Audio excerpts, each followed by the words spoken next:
Bismillahirrahmanirrahim. Assalamualaikum warahmatullahi wabarakatuh. Alhamdulillahirabbil alamin wassalatu wassalamu ala asyrafil anbiya'i wal mursalin Muhammadin wa ala alihi wa sahbihi ajma'in, amma ba'du.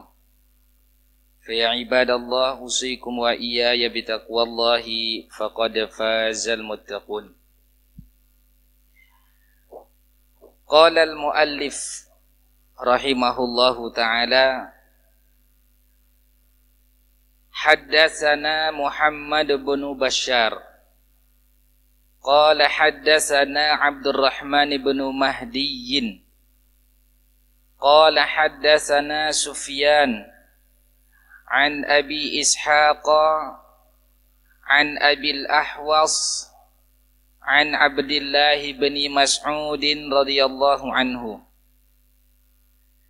Telah berkata penulis ini, beliau menyebutkan telah menyampaikan, berbicara kepada kami Muhammad bin Bashar.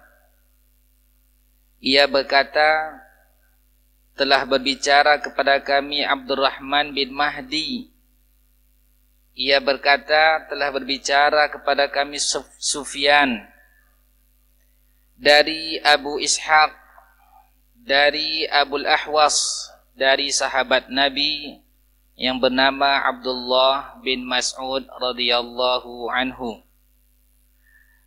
Anin Nabi sallallahu alaihi wasallam, dari Nabi sallallahu alaihi wasallam bersabda, man ra'ani fil manami, barang siapa melihat diriku saat ia tidur dalam mimpi, faqad ra'ani, maka sungguh ia benar-benar telah melihatku.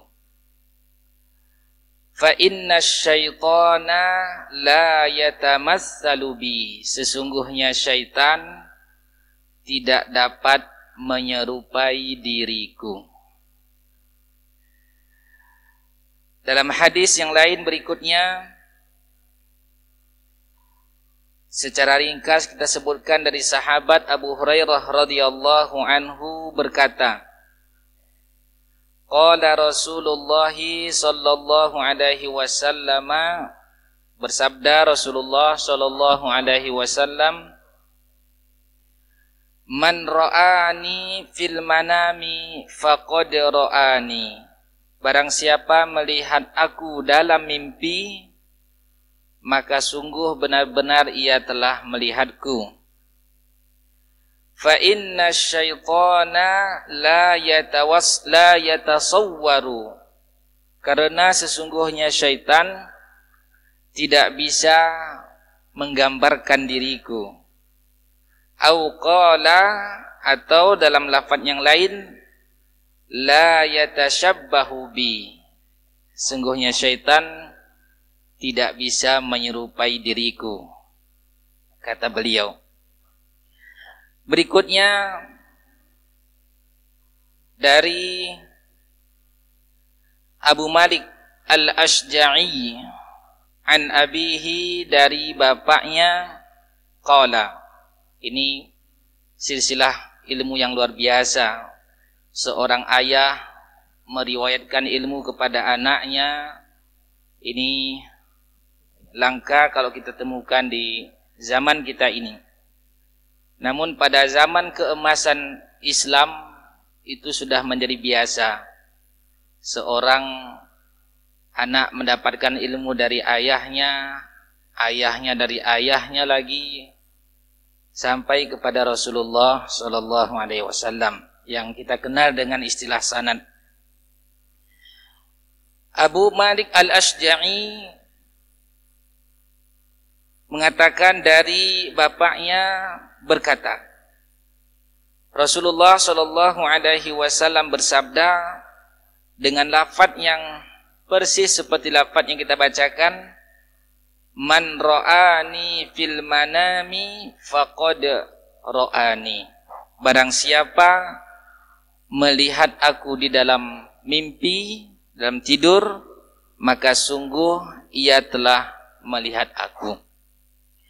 Sidang jemaah yang dimuliakan Allah Subhanahu wa taala, bila ada di antara kita dianugerahkan bisa bertemu dengan Nabi sallallahu alaihi wasallam dalam mimpinya, maka sungguh ini adalah anugerah besar. Dan semoga itu menjadi pertanda baik bagi hamba tersebut. Ia termasuk orang-orang yang diistimewakan di akhirat kelak. Bukan mimpi yang sebenarnya menjadi masalah.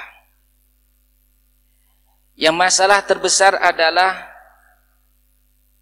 bagaimana kita mengetahui apakah yang di dalam mimpi kita itu benar Rasulullah sallallahu alaihi wasallam. Dan inilah yang kita janjikan pada pertemuan yang lalu. Kita coba insyaallah membaca Kitabu Syama'il An-Nabi sallallahu alaihi wasallam yang ditulis oleh Al-Imam At-Tirmidzi, dan kitab ini menghimpun 56 bab yang menggambarkan pribadi dan fisik Rasulullah sallallahu alaihi wasallam. Sehingga kita berharap dengan mengetahui secara detail fisik dan ciri-ciri beliau, saat benar-benar mimpi itu Allah anugerahkan kepada kita, benarlah seperti yang kita dapatkan dalam gambaran hadis-hadis tentang fisik Nabi sallallahu alaihi wasallam. Karena ketika seorang hamba mengucapkan wa asyhadu anna Muhammadan Rasulullah, lalu ia menggambarkan fisik Nabi sallallahu alaihi wasallam yang tidak sesuai dengan nas yang ada, ini berbahaya. Misalnya seseorang bermimpi dengan Nabi sallallahu alaihi wasallam, perasaannya bermimpi dalam tidurnya itu dengan Rasulullah sallallahu alaihi wasallam. Lalu ditanya, bagaimana warna kulit yang engkau lihat dalam mimpi itu? Dia menjawab, seperti kulitnya orang negro. Tentu bertolak belakang. Bagaimana mungkin kita mengetahui bahwa yang dalam mimpi itu adalah baginda Rasul sallallahu alaihi wasallam, sementara kita belum pernah atau tidak membaca ciri-ciri beliau. Ada satu dari dua kemungkinan. Orang yang benar-benar melihat Nabi sallallahu alaihi wasallam dalam mimpinya. Yang pertama, sahabat yang menyaksikan langsung fisik Nabi kita. Mereka hidup bersama. Mereka bermain, bermajlis, berladang, berperang dalam keadaan aman dan damai mereka bersama, sehingga bisa melihat apa yang mereka lihat dalam mimpi itu benar yang mereka saksikan dalam kehidupan sehari-hari. Yang kedua kemungkinannya adalah orang-orang yang membaca tentang fisik Nabi sallallahu alaihi wasallam dalam hadis-hadis yang telah dibukukan oleh ulama hadis. Dan inilah di antara buku yang menjelaskan secara detail, terperinci tentang diri Nabi sallallahu alaihi wasallam, dimulai dari karakter fisik dan seterusnya. Dan sungguh Rasulullah sallallahu alaihi wasallam bukanlah sembarang makhluk yang layak untuk kita ikuti. Kenapa para sahabat begitu cintanya dengan Nabi sallallahu alaihi wasallam? Karena mereka saksikan secara langsung. Mereka lihat betapa mulia bukan saja pada perangai beliau, tapi pada fisik beliau. Kita lihat bagaimana seorang Urwah bin Mas'ud sebelum beliau masuk Islam, masih saat itu sebagai golongan kaum musyrikin, pernah berunding dengan Nabi sallallahu alaihi wasallam ketika perjanjian Hudaybiyah. Saat itu ia melihat bagaimana sahabat mengagungkan Nabi sallallahu alaihi wasallam. Sampai-sampai ia mengatakan kepada kaum Quraisy, wahai kaum Quraisy, demi Allah, aku telah diutus kepada para raja aku telah diutus kepada Kaisar, Kisra dan Najasyi. Demi Allah, aku tidak pernah melihat seorang raja pun yang diagungkan oleh para sahabatnya, anak buahnya, sebagaimana pengagungan para sahabat kepada Muhammad sallallahu alaihi wasallam. Mengapa para sahabat demikian mengagungkan? Karena tadi tahu betapa keutamaan yang dimiliki Nabi sallallahu alaihi wasallam. Dan bagaimana pula dengan kita hari ini, generasi kita hari ini, bagaimana kecintaannya dengan Rasulullah sallallahu alaihi wasallam? Mungkin ada di antara umat Islam lebih mencintai selain diri Nabi kita sallallahu alaihi wasallam, dan itu dibuktikan dalam kenyataan hidup. Dia ikuti gaya orang yang tidak mengikuti gaya Nabi sallallahu alaihi wasallam. Andai saja mereka membaca dan melihat seperempat dari keutamaan Nabi sallallahu alaihi wasallam, kelebihan-kelebihan yang beliau miliki, itu pun sudah cukup menggantikan ikon-ikon yang dijadikan panutan oleh kaum muslimin, sebahagian kaum muslimin, khususnya para pemuda hari ini. Sebahagian anak muda Islam, dia kenakan pakaian yang dikenakan oleh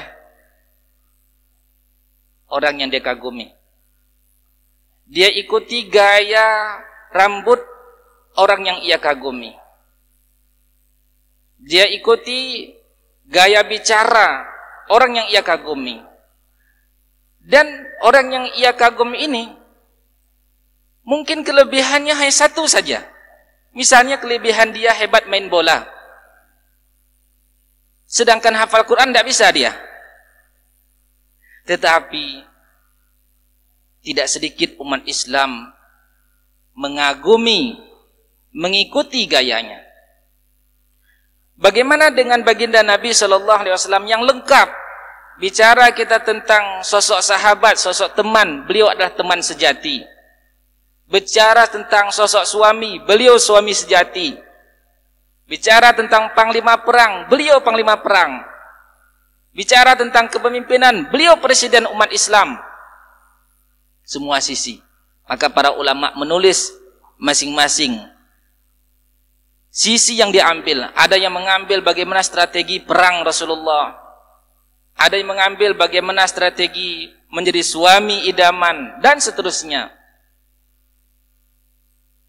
Umat Islam semakin senang, semakin sayang, dan semakin bangga mengikuti Rasul sallallahu alaihi wasallam kalau mengetahui keutamaan ini. Dilanjutkan oleh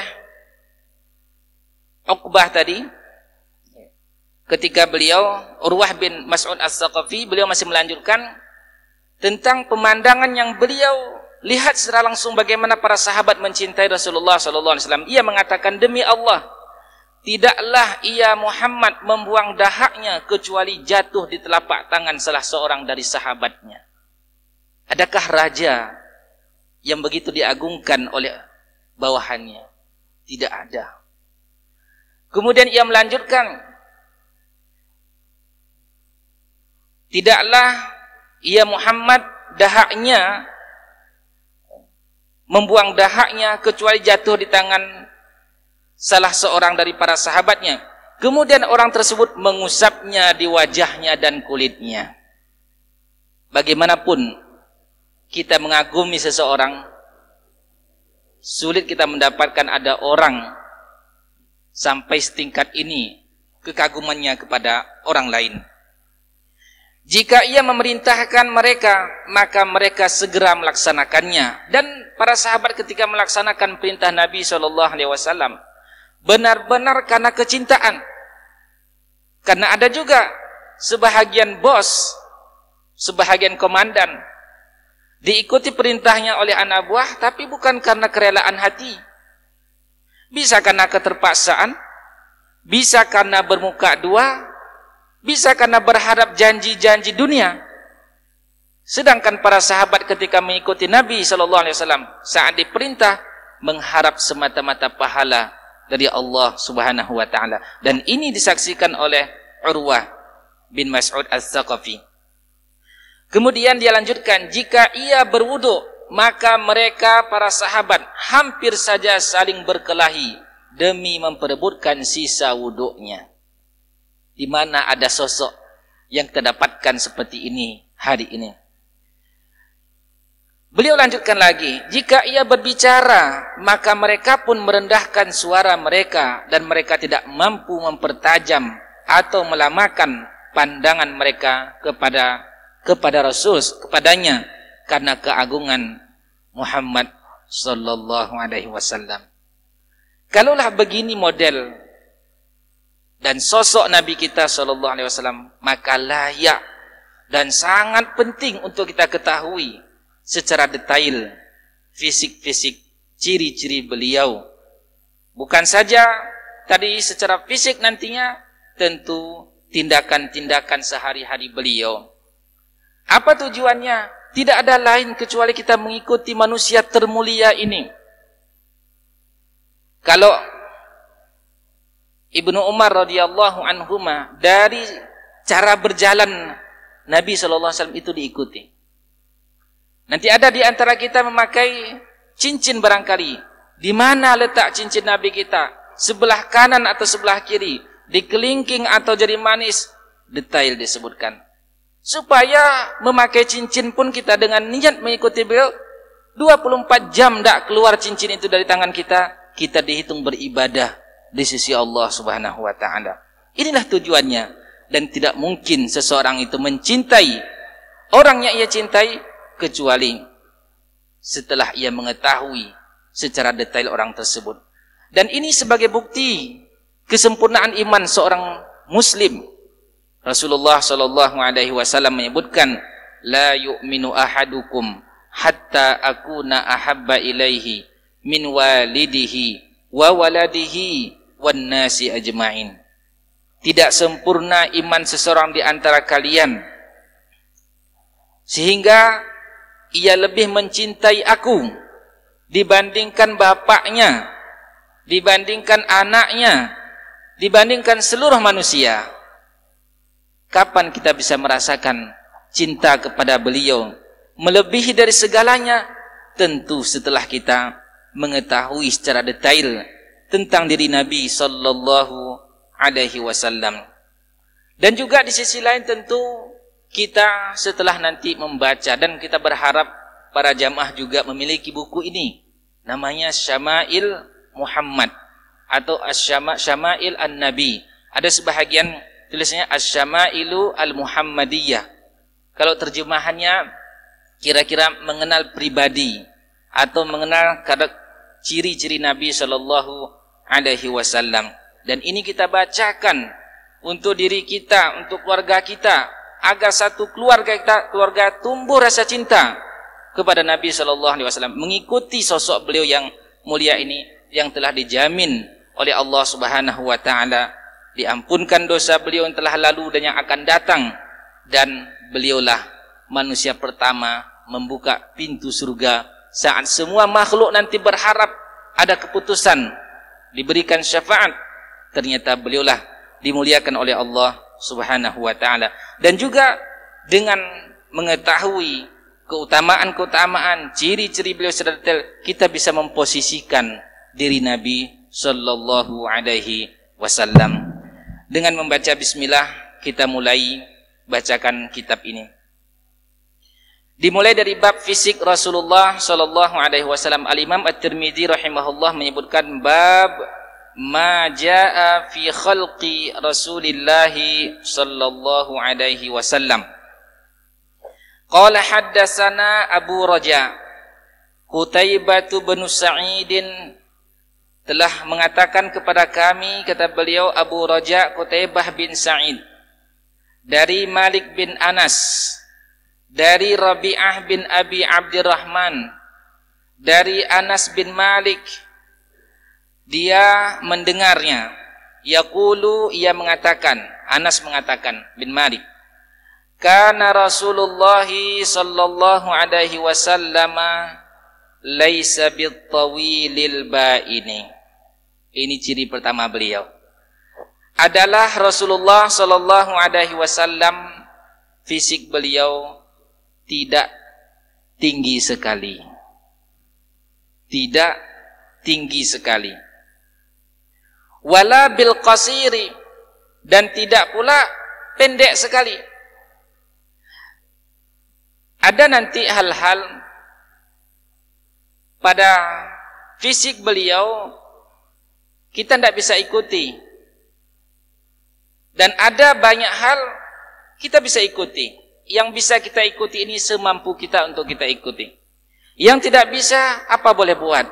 Sebagai contoh, bahwa beliau sallallahu alaihi wasallam memiliki uban tidak lebih dari 20 helai. Ini tidak bisa kita kontrol. Mungkin ada di antara kita sudah 50 helai. Ada yang sudah putih semua. Dan ada hal-hal yang bisa kita ikuti tadi. Seperti beliau sallallahu alaihi wasallam memakai cincin di sebelah kanan. Kalau dalam kitab ini disebutkan hadisnya sebelah kanan semua. Walaupun nanti ada sebahagian hadis pernah juga beliau sebelah kiri. Antara jari kelingking dengan jari manis. Ini sudah ada cincin, boleh langsung praktek. Kita niatkan mengikuti Nabi sallallahu alaihi wasallam. Dan beliau memakai cincin terbuat daripada fiddah.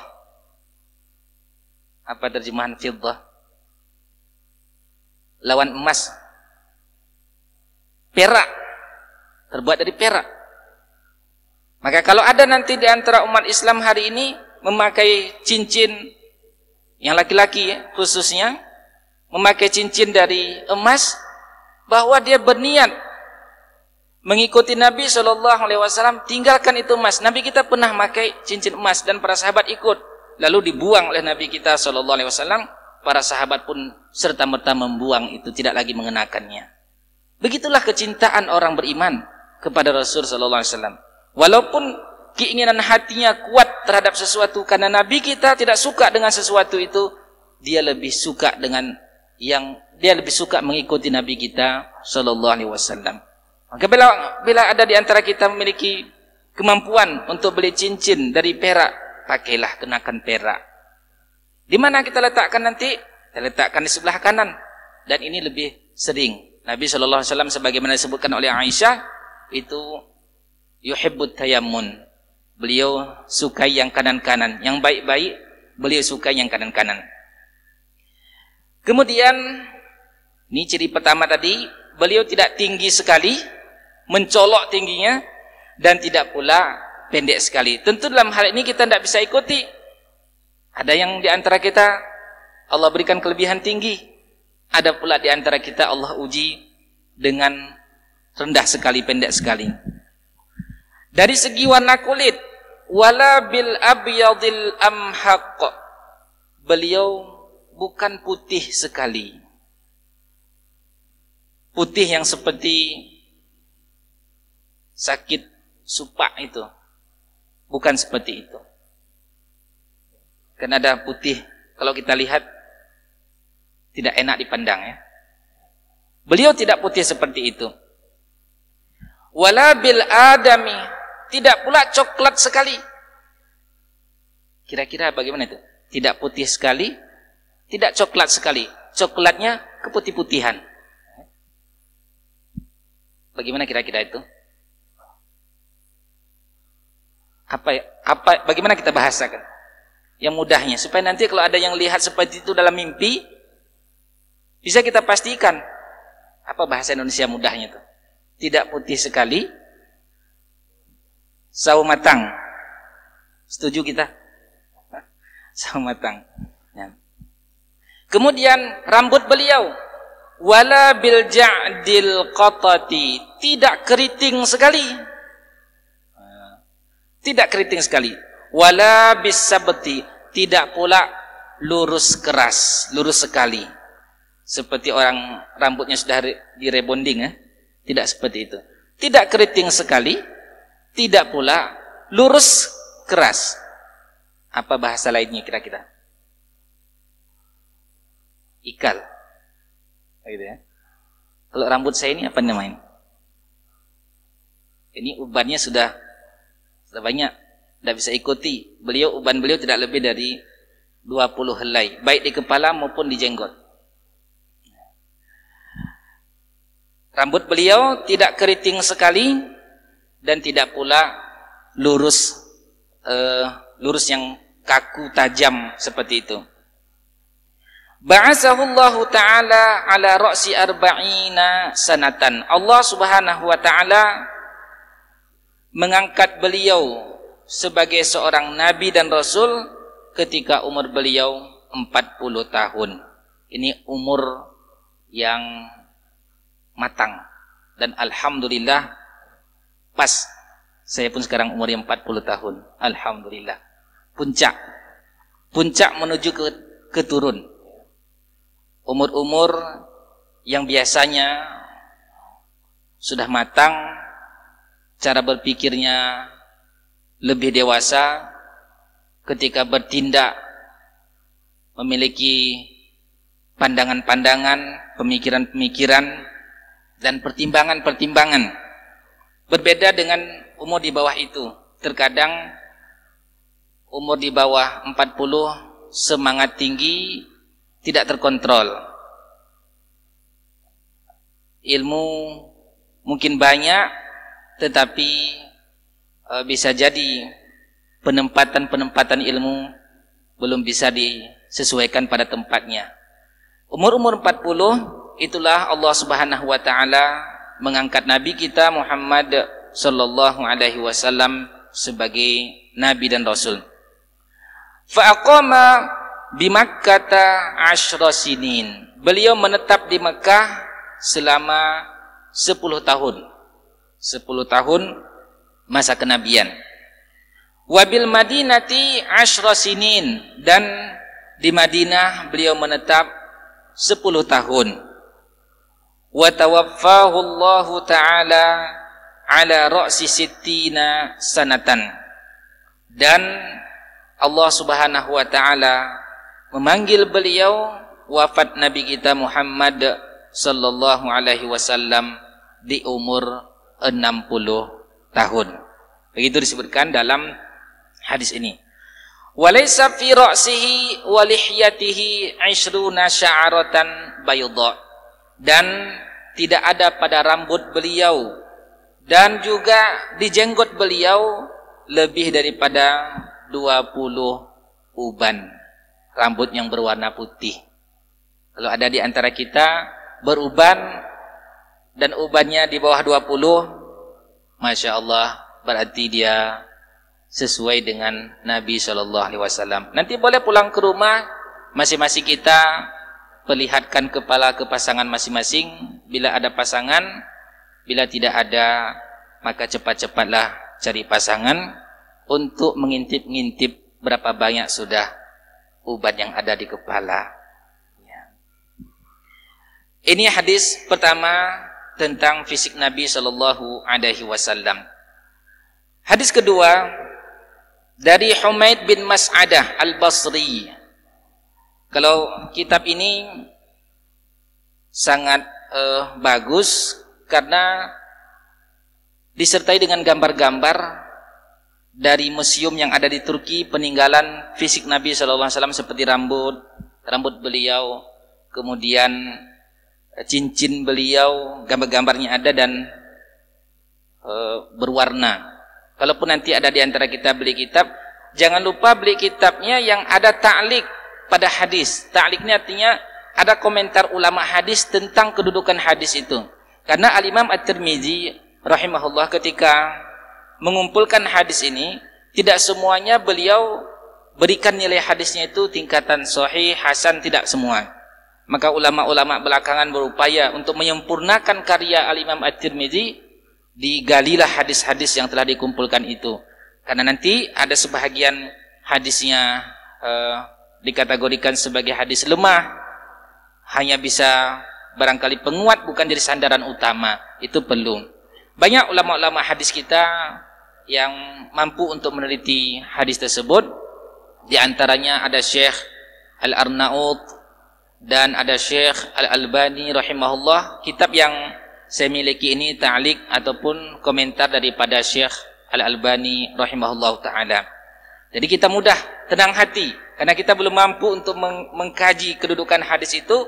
Alhamdulillah Allah mudahkan kita dengan juhud perjuangan para ulama-ulama hadis, sehingga kita tinggal menikmati hasil karya mereka. Kita lanjutkan hadis kedua. Saya ada sedikit lagi waktu. Tentang fisik Nabi SAW. Telah menceritakan Humaid bin Mas'adah al-Basri qala, ia berkata, telah mengatakan Abdul Wahhab as-Saqafi dari Humaid dari Anas bin Malik radhiyallahu anhu qala, kana Rasulullah sallallahu alaihi wasallam rab'atan. Adalah fisik Nabi sallallahu alaihi wasallam, postur tubuh beliau itu sedang. Laisa bil tawili wala bil qasiri. Beliau bukan orangnya tinggi sekali, tidak pula pendek sekali. Hasanal jismi, fisik beliau bagus. Wa kana sya'ruhu laisa bija'din, adalah rambut beliau tidak keriting sekali, wala sabtin, tidak pula lurus seperti yang disebutkan tadi. Asmaral laun, warna kulit beliau kecoklatan, tapi tidak coklat sekali sampai ke hitam.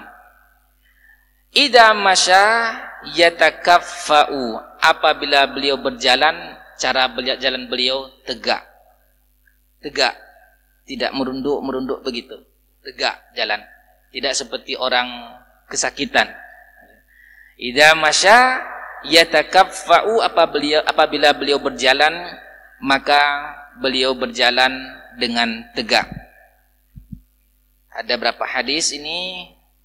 Kiranya 2 hadis dulu pada hari ini insyaallah tentang fisik Rasulullah sallallahu alaihi wasallam. Kita berharap memohon kepada Allah Subhanahu wa taala agar bisa kita selesaikan kitab ini.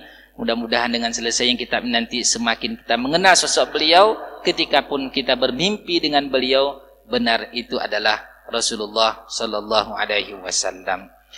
Sebelum kita tutup, barangkali ada yang ingin kita sempurnakan kepada para jemaah, kita silakan. Kita masuk waktu. Belum.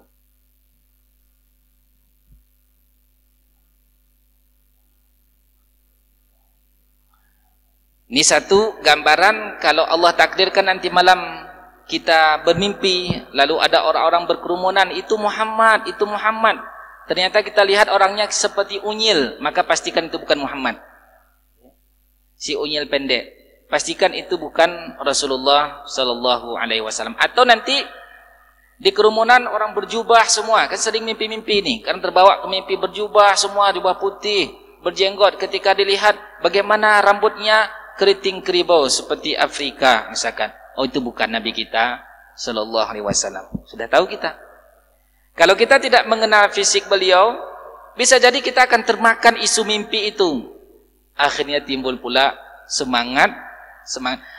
Orang yang bermimpi dengan Nabi sallallahu alaihi wasallam ada satu dari 2 kemungkinan. Kemungkinan pertama, dalam mimpi itu setelah ia mengetahui fisik secara detail, lalu benar adanya, dan dalam mimpi itu diberikan kabar gembira, maka bertafaullah kita.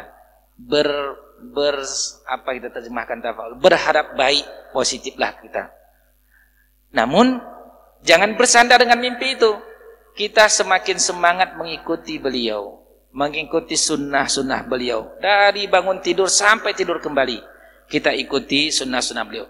Kemungkinan kedua, dalam mimpi itu benar seperti yang kita dapatkan, yang kita dengarkan ciri-ciri beliau, tetapi dalam mimpi itu beliau murka kepada kita, na'udzubillah. Maka saat itu hendaknya kita bertaubat kepada Allah. Boleh jadi itu teguran, diingatkan kita melalui mimpi tersebut. Mungkin selama ini kita sudah mulai menjauh dari sunnah-sunnah beliau, baik sunnah fi'liyah, perbuatan, ataupun sunnah qauliyah, ucapan-ucapan yang nanti juga akan kita sebutkan bagaimana ucapan-ucapan beliau insyaallah. Masih ada waktu? Fadhal.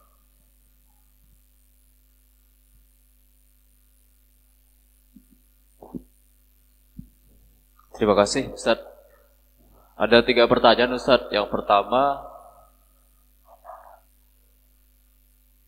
apakah ada mimpi berjumpa Rasulullah dan Rasulullah menyampaikan hadis atau berkata, sehingga mimpi itu ada dialog antara seseorang dengan mimpi ketika dia bertemu Rasulullah? Terus yang kedua, dialog dengan Rasulullah dalam mimpi. Iya. Terus yang kedua, bila itu ada, apakah itu hadis atau itu diabaikan karena itu dalam hal mimpi? Karena mimpi ini artinya seseorang itu dalam keadaan tertidur, atau memang ada pengecualian yang lain? Terima kasih. Luar biasa. Jazakallahu khairan.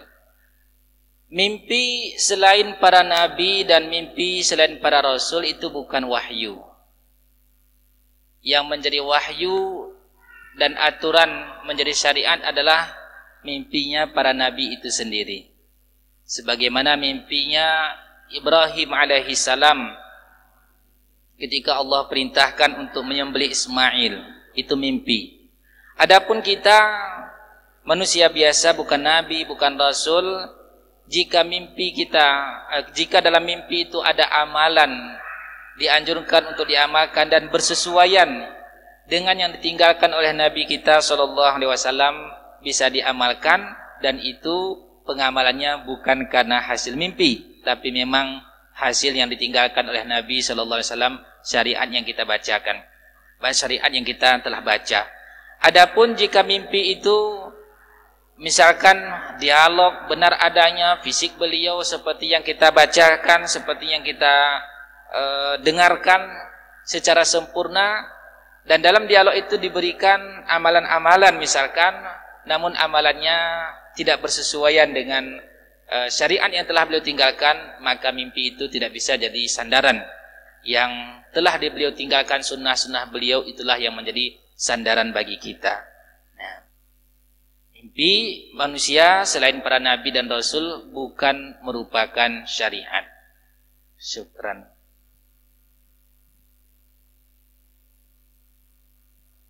Misalkan nanti malam Allah takdirkan bermimpi dengan Rasul sallallahu alaihi wasallam sesuai dengan fisik yang telah kita ketahui, lalu memerintahkan, wahai fulan, malam Rabu depan tolong kamu tempeleng kepala Muhammad Hatta misalnya. Enggak bisa jadi syariat itu. Tidak boleh. Tetap berdosa kita. Walaupun dalam mimpi itu diperintahkan demikian. Jangan sampai nanti ada seperti keyakinannya dengan keyakinan Khidir. Khidir itu Allah wahyukan kepada beliau untuk dipenggal, untuk dibunuh anak kecil tersebut sebagai pelajaran kepada Musa alaihissalam, bahwa sesungguhnya di atas langit ada langit. Karena Musa alaihissalam ketika ditanya oleh kaumnya, adakah orang lebih alim dari engkau? Sepengetahuan Musa tidak ada. Beliau menjawab, la, tidak ada. Maka Allah ujilah dengan bertemunya bersama Khidir alaihissalam. Dan Khidir melakukan 3 tindakan di luar nalar kemampuan Musa alaihissalam. Itu merupakan petunjuk dari Allah. Kita bukan nabi, bukan rasul, bukan seperti Khidir. Tidak boleh nanti kita mengatakan bermimpi lalu melanggar syariat Allah. Dalam mimpi tersebut diperintahkan dan kita praktikkan, itu tidak boleh. Terima kasih.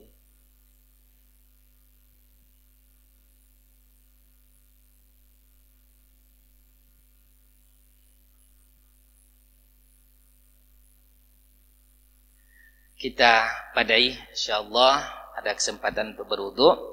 Mudah-mudahan kita bisa bertemu lagi pada pertemuan berikutnya. Sekali lagi, kalau kita mungkinkan untuk memiliki kitab ini, nama kitabnya Syama'ilun Nabi atau Asy-Syama'ilu Al-Muhammadiyatu. Kalau terjemahannya bisa ciri-ciri fisik Nabi SAW. Kalau ada, kita bisa sambil ikuti nanti. Setelah pun pulang kita dari sini atau sebelum pun kita dari sini, bisa kita baca di rumah kita masing-masing. Tidak merugi membeli kitab ini. Subhanakallahumma wa bihamdika asyhadu an la ilaha illa anta astaghfiruka wa atubu ilaik. Wa sallallahu ala Muhammadin wa ala alihi wa sahbihi ajma'in. Wassalamualaikum warahmatullahi wabarakatuh.